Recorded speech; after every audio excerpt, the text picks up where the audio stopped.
제목을 한번 같이 읽겠습니다. 시작.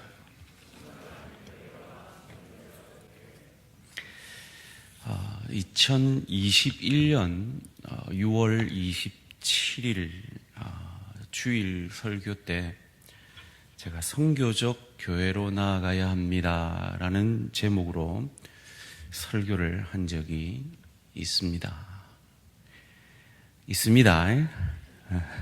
물론 까마득하시겠지만 있습니다. 그때 제가 언더우드 선교사님이 졸업하신 그 두루 신학교의 레너드 스윗 교수라는 분의 교회의 4단계에 대해서 말씀을 드린 기억이 있습니다. 교회가 마땅히 가장 아름다운 모습으로 서 있을 때 그 교회를 미셔널 처치, 성교적 교회라 하고, 그보다 좀 못한 단계는 사역적 교회, 미니스트리 처치, 그리고 그보다 더 못한 단계는 메인테넌스 처치, 관리적 교회라. 그리고 과거만 추억하며 이제는 더 이상 교회로서의 역할을 못하는 교회를 박물관 교회다라고 칭함을 말씀을 드렸습니다.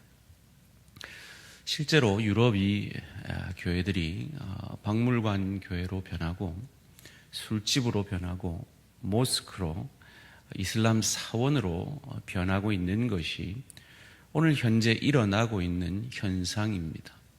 한국도 예외는 아닙니다. 이 코로나 시절에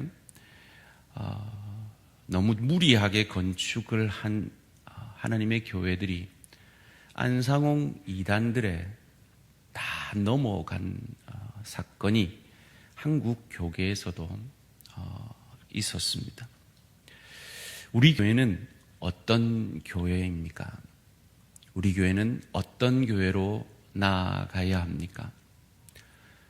성교적 교회로 나아가야 할 줄 믿습니다.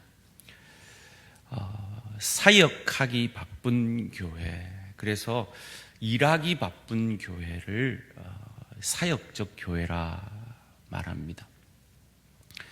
성교 한국교회는 참 열심히 해왔고 지금도 참 열심히 성교하고 있습니다.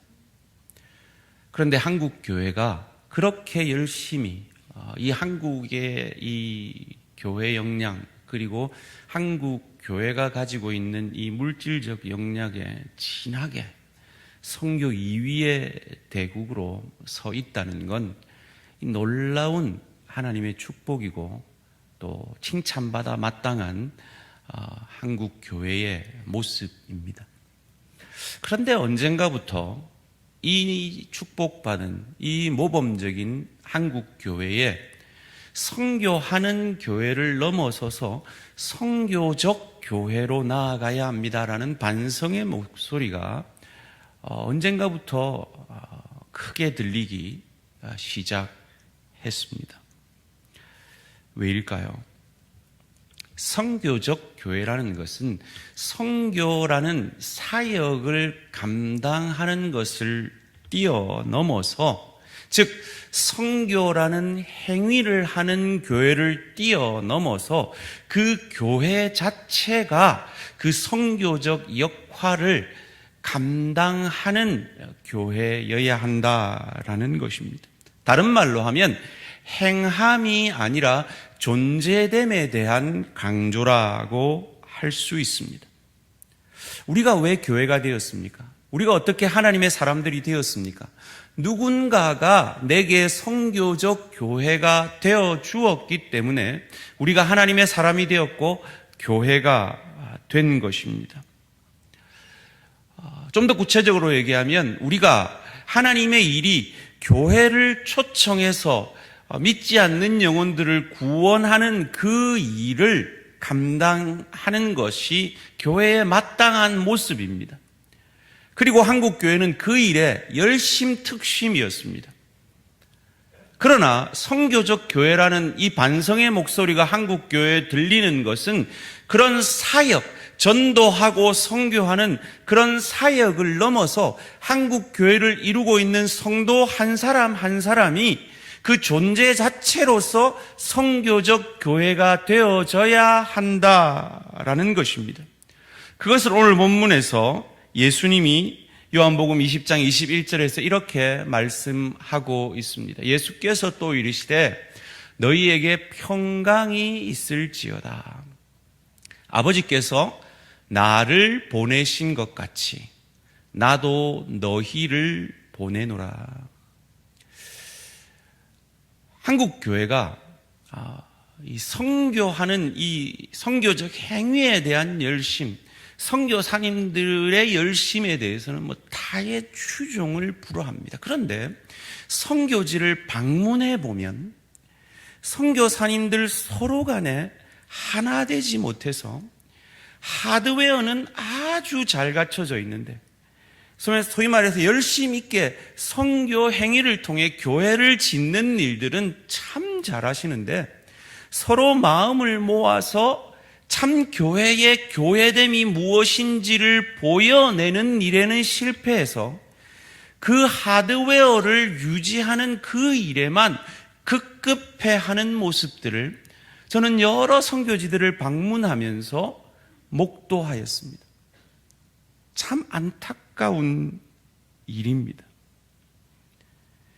이 선교적 교회라는 이 말이 한국교회에 대두되고 있는 일은 바로 그러한 한국교회 현실에 대한 자성의 목소리라 믿습니다.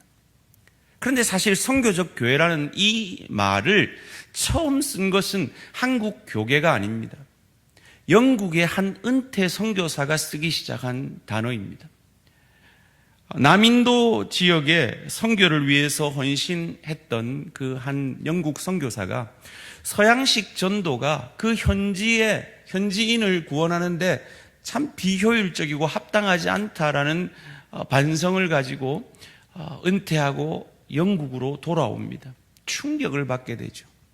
자신을 파송했던 영국 교회가 이제는 선교 국가가 아니라 선교를 받아야 하는 국가로 박물관 교회로 변화되어 있었던 것입니다. 그는 질문합니다. 이 영국 교회가 다시 구원받고 신앙을 회복할 수 있을까?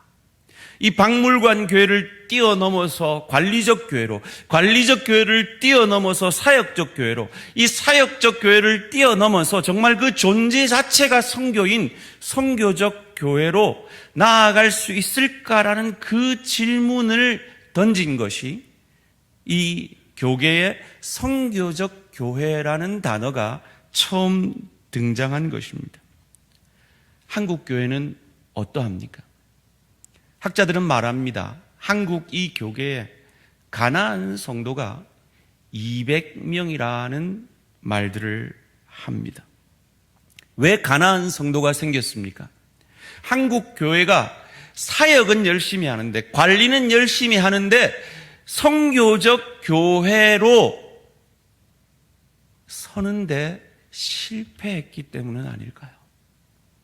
목회자가 설교는 하는데 목사다움에 실패했기 때문은 아닐까요? 우리가 종교적 행위는 열심히 하는데 그 종교적 행위의 궁극적인 목적인 삶의 예배에는 실패했기 때문은 아닐까요? 뉴스 엔조이에서 이런 기사를 냈어요. 한국교회 청년 중 가나안 교인이 20%에 이르고 10년 후에는 2배인 40%까지 늘어날 것이라는 전망이 나왔다. 실천신대 21세기 교회 연구소의 자료인데요. 한국교회 탐험센터에서 목회연구소는 1월 27일 기독 청년 신앙과 교회인식 조사 세미나를 통해서 이런 추측을 발표하게 됩니다. 어찌해야 할까요? 대안은 따라해 봅시다. 선교적 교회로 나아가야 합니다. 우리 성도님들이 이 선교적 교회라는 이 단어에는 익숙하지 못할지 모르겠습니다. 그러나 사실은 저희가 2년 전에 예배소서 강해를 시작하면서 저는 말씀마다 성교적 교회에 대해서 계속해서 강조해 왔습니다. 사도행전 1장 8절을 함께 읽겠습니다. 사도행전 1장 8절 시작. 오직 성령이 너희에게 임하시면 너희가 권능을 받고 예루살렘과 온 유대와 사마리아와 땅끝까지 이르러 내 증인이 되리라 하시니라. 성령이 임하면 예수를 주로 고백한 하나님의 사람들은 증인이 될 것이라고 성경은 우리에게 약속하고 있습니다. 그리고 그 성령의 충만함을 에베소 5장 18절은 이렇게 우리에게 명령하고 있죠. 술 취하지 말라. 이는 방탕한 것이니 오직 성령으로 충만을 받으라. 저는 이 구절을 이어지는 부부 사이에서, 부모 자녀 관계 속에서, 일터에서 주인과 종의 관계 속에서 이 성령 충만함이 확인되어지고 증명되어져야 함을 오랜 시간 예배서 강해를 통해서 강조해 왔고, 이제 여러분도 익숙할 만큼 가정사역, 일터사역, 주의 교회 사역이라는 이 사역이 그저 교회를 섬기는 그런 모습뿐만 아니라 가정을 섬기며 일터를 섬기며 가정에서 일터에서 주의 교회로서의 존재됨을 드러내는 것, 그것이 바로 저희가 예배서의 말씀을 통해서 그리고 성령의 능력으로 사역하는 교회라는 이 표 안에서 계속해서 강조하고 있는 초점이요, 그 초점이 바로 성교적 교회가 되어지는 것입니다. 그래서 존 스토트라는 유명한 신학자가 이 예배소서의 말씀을 통해서 예배소서는 하나님의 새로운 사회를 말하고 있는 서신이다라고 말합니다. 우리는 이전에 선교하는 교회라는 개념에서는 예배를 드리고 기도를 열심히 하고 말씀을 열심히 하고 헌금을 열심히 하고 선교를 열심히 하고 전도를 열심히 하는 그것이 사역이라고 생각했습니다. 맞습니다. 그것이 사역입니다. 그러나 그 사역은 궁극적으로 내가 가정에서 일터에서 그리스도의 소금과 빛 되어서 그리스도의 대사로서 세상 사람들이 읽을 수 있는 유일한 성경으로서 그들에게 선교적 교회로서 가기 위한 것이 목적이지, 그 사역 자체가 우리의 할 일을 다했다라고 할 수는 없다는 것입니다. 우리가 은혜 받음으로써 세상 가운데 어떤 모습으로 드러나야 합니까? 그것을 누가복음 3장 5절에서는 이렇게 우리에게 가르쳐주고 있습니다. 모든 골짜기가 메워지고 모든 산과 작은 산이 낮아지고 굽은 것이 곧아지고 험한 길이 평탄하여질 것이요. 선교적 교회로, 그리스도의 몸된 교회로 나의 모난 부분들이 깎이어져 가고, 가정에서 부부 사이에서 나의 죄악됨과 상대방의 죄악됨들이 부딪힐 때 그 그리스도 예수 형상으로 서로 깎이어져 가며, 부모 자녀 관계 속에서도 동료 관계 속에서도 지체 관계 속에서도 그런 모습으로 우리가 빚어짐으로 더 가진 자는 그 가진 것을 통해서 자기를 증명하는 것이 아니라 더 은혜 받은 자는, 더 놀라운 은사를 받은 자들은, 더 놀라운 더 중직의 사명을 맡은 자들은 그것 자체로 자기를 증명하는 것이 아니라 그 자기의 자기됨을 통해서 낮아짐으로 그것을 가지지 못한 사람들의 필요가 채워지고, 그래서 초대교회의 자발적 공산주의가 성령의 임재로 통해서 이루어진 것처럼 평균케 되어지는 그 역사의 도구로 쓰임받는 한 사람 한 사람이 되어지는 것, 그것이 바로 성교적 교회로 나아가는 것입니다. 제가 지난 다니엘 기도회 때 가장 은혜를 받은 그 노진준 목사님의 설교를 제가 가끔 듣는데요. 그분이 재미난 예화를 하나 드세요. 주일날 이렇게 그 교회를 지나가고 있는데 애들끼리 싸우더라는 거예요. 애들이 뭐라고 싸우냐면 한 애가 욕을 한 거예요. 그래서 그 욕하는 애한테 다른 애가 이렇게 뭐라 하는 거예요. 야, 너 왜 주일날 욕해? 그러면 평일날은 욕해도 된다는 것일까요? 사랑하는 성도님들, 누가 더 나쁜 걸까요? 주일날 욕하면 안 돼. 그러니까 평일날 욕해. 라고 하는 게 나쁜 것일까요? 아니면 주일날도 욕하고 평일날도 욕하고 일관성 있는 삶이 옳은 것일까요? 겉으로 보기에는 분명히 주일날은 욕 안 하고 평일날만 욕하는 사람이, 그 아이들이 나아 보입니다. 그런데 사실은 이것이 더 큰 위험성이 있는 것이요. 주일날만 욕 안 하면 평일날은 욕해도 된다라는 이 이분법을 진리라고 믿는다면 그 비진리의 삶이 영구화되어질 수 있기 때문에 그것이 훨씬 위험한 일일 수 있다는 겁니다. 차라리 매일 욕하다가 하나님의 사람은 이러면 안 돼, 주일날도 안 되고 평일날도 안 돼 라고 깨닫고 바뀌어지는 것이 훨씬 위험성이 덜할 수도 있다라는 것입니다. 우리가 선교를 한다는 그 이유만으로, 선교라는 사역을 한다는 그 이유만으로, 선교를 어떤 행사로 우리는 선교했으니까, 내가 선교 헌금했으니까, 우리 교회가 선교를 이만큼 하고 있으니까 우리는 되었어 라고 우리의 생각을 멈춰버린다면 사실은 그것은 위험한 일입니다. 우리가 선교를 해야죠. 더 열심히 해야죠. 더 많이 해야죠. 그러므로 말미암아 우리 한 사람 한 사람들이 그 선교하는 교회에 합당한 선교적 교회가 되어져야 한다라는 것으로 나아가야 한다는 것입니다. 이 선교적 교회라는 말은 이 복음의 전인격적인 것을 강조하는 말입니다. 그런데 우리가 조심해야 될 것은 선교적 교회라는 말은 결코 세상 사람들이 인정할 만큼 착하거나 선하다는 말은 아닙니다.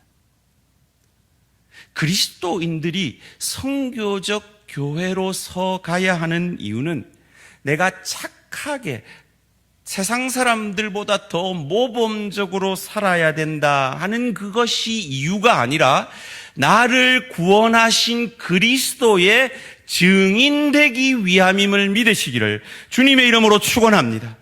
착해야죠. 우리가 착한 이유는 나의 착함을 통해서 하나님이 영광 받으시고 나 같은 죄인을 구원하신 그 복음의 능력이 얼마나 놀라운지, 그 복음의 은혜가 얼마나 귀한지를 우리는 증거하기 위해서 착한 것이고 선한 것이어야 한다라는 것입니다.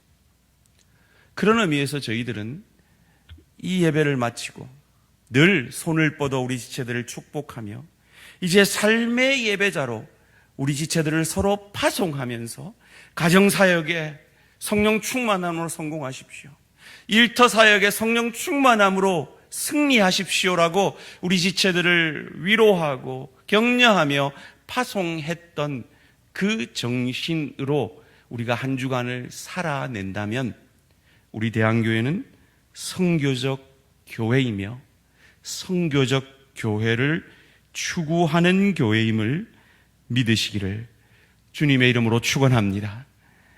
하나님께서 예수님을 우리에게 보내셔서 구원하셨듯이 예수님이 우리를 보내셔서 그 복음적 삶을 통해 내 가족을 구원하기 원하고 내 동료에게 복음적 영향력을 끼치기 원하신다는 겁니다. 제가 이 선교적 교회에 대해서 좀 연구를 하다 보니까 톰 레이너라는 학자가 죽은 교회 회부라는 책에서 죽은 교회의 특징에 대해서 10가지를 말하고 있습니다. 한번 생각해 볼 필요는 있을 것 같아요. 첫째로는 점차적으로 부식되어 가는 교회가 죽은 교회의 특징이랍니다. 여러분, 깨구리를 삶아 죽이는 방법 아시죠? 처음 뜨겁게 안 하고 미지근하게 시원하다.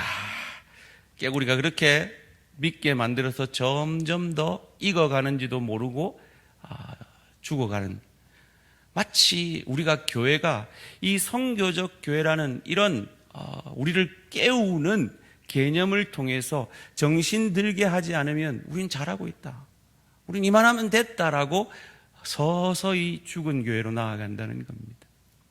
과거가 영웅이 될 때 우리 성도님들 혹 내 과거의 신앙만을 자랑하고 있지는 않습니까? 세 번째로, 공동체로서의 정체성을 상실해갈 때 교회가 왜 있습니까? 다시 한번 교회의 목적 5가지. 첫 번째로 예배, 두 번째로 교제, 세 번째로 훈련, 네 번째로 사역, 다섯 번째로 전도와 선교. 이 지금 계속 반복해야 되는 이유가 여기 있어요. 다시요. 첫 번째로 예배, 두 번째로 교제, 세 번째로 훈련, 네 번째로 사역, 다섯 번째로 전도와 선교. 네 번째로 죽은 교회는 예산이 내부 사역에 쏠릴 때 우리가 정신을 차려야 한다는 겁니다. 다섯 번째로 대사명. 이 교회의 존재 목적, 이 세상을 복음화하는 그 사명을 우리가 놓칠 때 죽은 교회로 나아갈 수 있다는 거예요.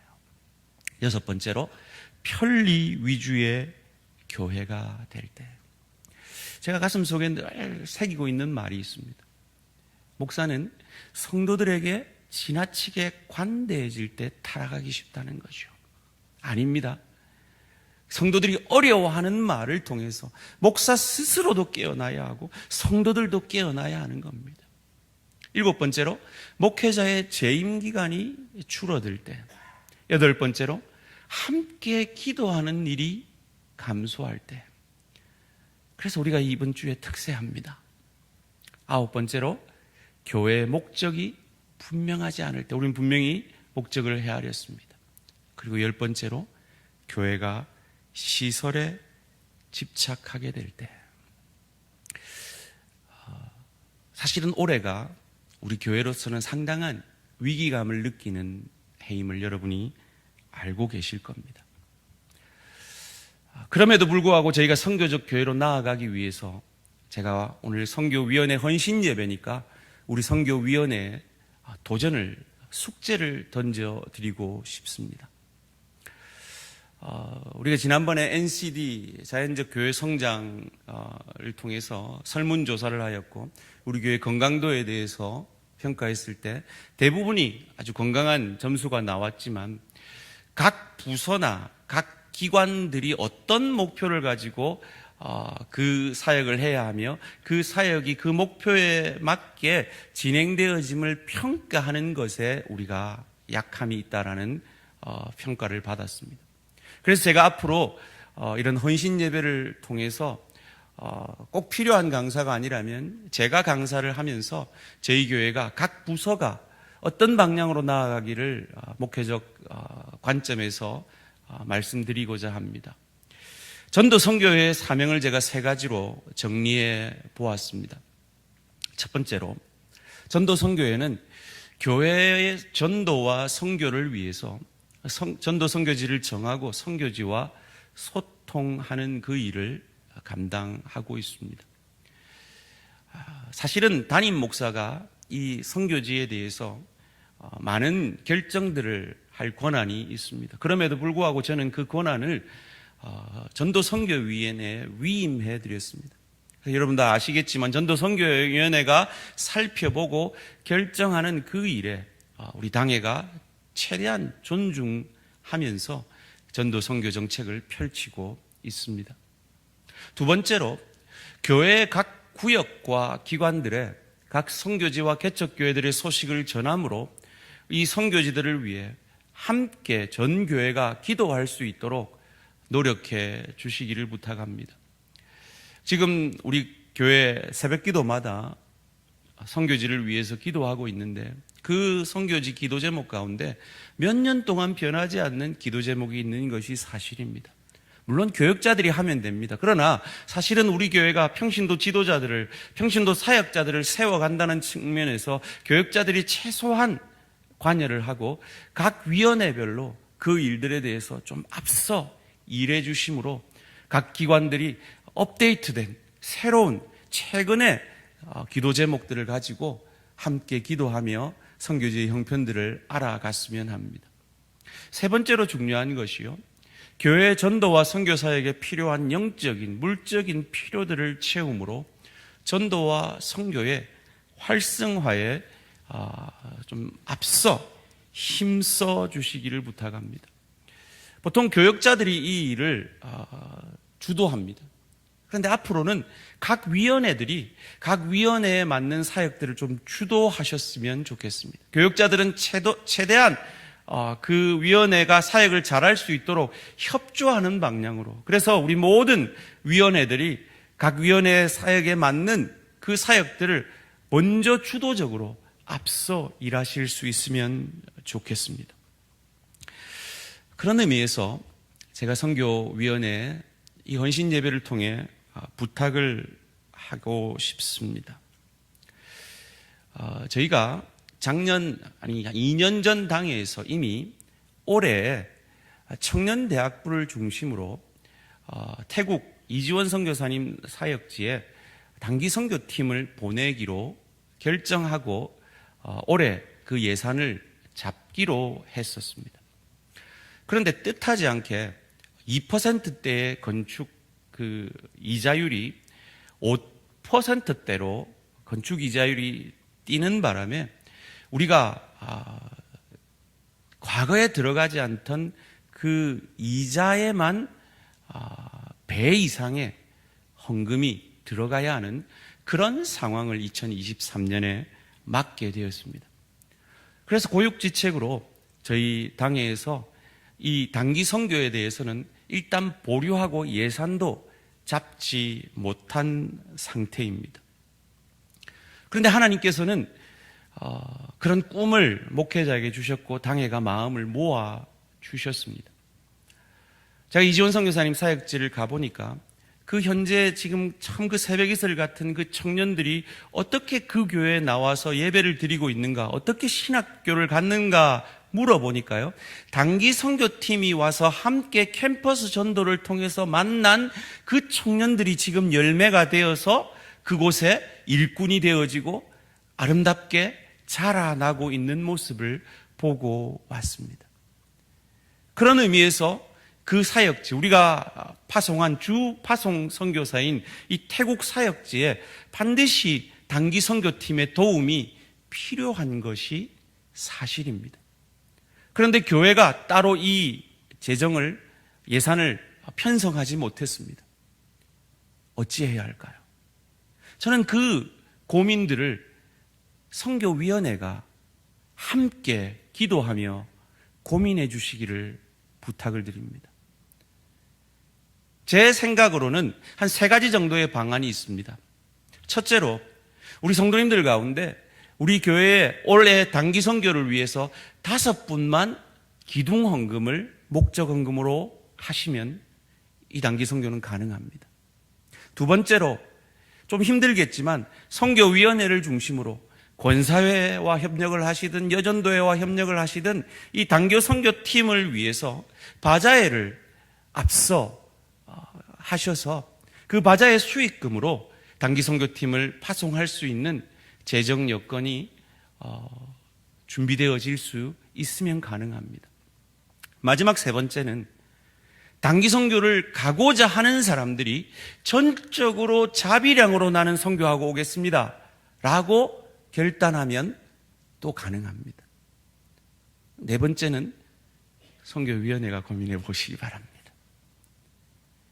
하나님은 분명히 우리 교회에 그 꿈을 주셨고, 그리고 내년에는 저희가 5가지 교회의 목적 가운데 전도와 선교의 포커스를, 핵심을 두는 해입니다. 그래서 사실은 당회에서는 내년에는 한 팀이 아니라 많은 성도들이 휴가를 단기 선교를 통해서 갔다 오자 하는 그런 꿈을 제게 주셨고, 우리 당회가 그것을 마음을 모아 주셨습니다. 그리고 내년에는 우리 KPM 선교팀들이 우리 교회에 와서 선교 축제를 하게 될 것입니다. 그를 통해서 우리 교회가 선교적 활성화가 이루어지기를 원합니다. 선교적 교회로 나아가는데 하나님이 주신 축복의 방법이 선교하는 교회입니다. 생각해 보세요. 여러분이 5명이 기둥헌금을 하려면 얼마나 고민하셔야겠습니까? 얼마나 자기 허리띠를 졸라매야겠습니까? 그 고민 가운데 하나님은 여러분 한 분 한 분을 선교적 교회로 내 배만 불리는 존재가 아니라 하나님의 복음을 위해서 내가 어떻게 희생되어져야 하는가, 그리스도 예수의 마음을 갖게 함으로 선교적 교회로 화하여 가게 하실 줄 믿습니다. 두 번째로 권사회와 협력을 하든 여전도에 협력을 하든 협력을 하시려면 또 얼마나 힘든 과정을 거치셔야겠습니까? 그런 힘든 과정을, 그런 선교하는 교회가 되기 위해서 그렇게 마음을 모으고 서로 안 맞는 부분을 맞추어가고 모난 부분이 다듬어져가는 그 과정을 통해서, 그 선교하는 교회가 되기 위해서 사역하는 그 과정을 통해서 하나님은 우리를 선교적 교회로 빚어가시는 것입니다. 세 번째도 그렇죠. 교회가 아무 보조도 없는데 전적으로 내 재정으로 우리 청년들이 선교하려면 그건 얼마나 큰 헌신이겠습니까? 만약에 그것이 가능하다면 그 일을 통해서도 하나님은 한 사람 한 사람들을 선교적 교회로 빚어 가시는 것입니다. 오늘날 참 목사가 되려 하는 청년들이 사라져가는 시대죠. 왜요? 힘들거든요. 그런데 저는 제가 목사가 된 것이 얼마나 큰 축복인지 모르겠습니다. 제가 대한교회 담임 목사가 되었기 때문에 하는 얘기가 아니라 이 목회라는 사역을 감당함으로 말미암아 제가 그리스도 예수의 형상으로까지 빚어져 가는데 이 사역이 얼마나 큰 축복이 되어지는지 모릅니다. 그것이 바로 선교하는 교회의 사역을 감당함으로 선교적 교회가 되게 하시는 하나님의 축복의 방법인 것입니다. 저와 여러분 가운데 선교적 교회라는 이 말 앞에 부끄럽지 않은 사람이 누가 있겠습니까? 내가 남편으로서 선교적 교회가 되어야 된다. 내가 아내로서 선교적 교회가 되어야 된다. 내가 부모로서, 자녀로서, 동료로서, 지체로서 선교적 교회가 되어야 된다는 이 말 앞에 부끄럽지 않은 사람이 누가 있냐고요. 그래서 우리는 이 선교적 교회라는 이 말 앞에 겸손해지는 것입니다. 이 선교적 교회라는 이 말 앞에 나 선교 다 했어 라고 떳떳해지는 것이 아니라 하나님 앞에 더 무릎 꿇고 겸손히 기도하며 하나님의 능력만을 의지하게 되는 것입니다. 이 선교적 교회라는 이 말 앞에 다른 사람들이 내가 넘어지지 않는 그 시험에 넘어질 때 아이고 저 사람이라고 손가락질했던 그런 사역적 교회를 넘어서서 선교적 교회로 서간다면 그 넘어지는 사람을 품에 안고 함께 울며 나도 그랬어. 나도 그 일에 과거에 넘어졌어. 나도 그렇게 못난 부분이 있었어. 나도 여전히 이런 부분에서는 넘어지고 있어. 라고 그 지체들을 품에 안고 그리스도 예수의 형상으로까지 자라가는 그것이 바로 선교적 교회로 서가는 것입니다. 교회란 세상으로부터 부름받은 공동체입니다. 그래서 우리끼리조차가 아니라 세상의 구속을 위해서 세상이 읽지 않는 그 성경을 선교적 교회됨으로 삶으로 보여내는 보냄받은 공동체임을 믿으시기를 주님의 이름으로 축원합니다.